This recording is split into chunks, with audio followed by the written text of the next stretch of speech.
Alo. Oh. Ne meni?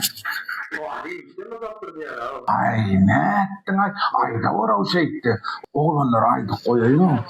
Kapıdan kalma diyeyin iş sorak geleyim. Ta olay da var. Gel. Oturuyorsun lan. PKK var. Turkmen mi? O firma işletiyor da. O firma yapıp dura. Ay. Lan bazı pulun ya. Ne ettin ay? Ayda ho. Reske.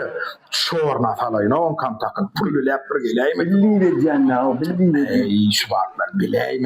Yürüyce diyen o. Senin hem çünkü. Kilolu teker koyup verelim. Bir teker koyup ver de. Hele de ho.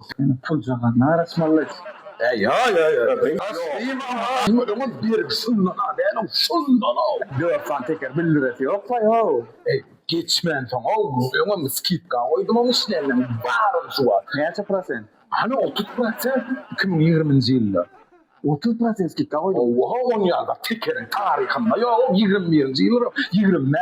O 22'ne 20 o tədələrim 15%'den duyuyor. O tüm arenda plom ya film ama o ne? Bak sonra mı onu ne no? Dostun aynası deyip durlar. Şu doğanın teresi dostunun köylesi. Yalçı diye tutmayınlar. Dostun kıyımının da bellidir. Doğru ayttın ay. Ne sen?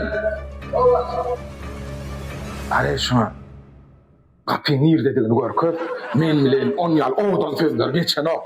Kaydıvan salayma, dost beytli de o. Dost var mı senin o?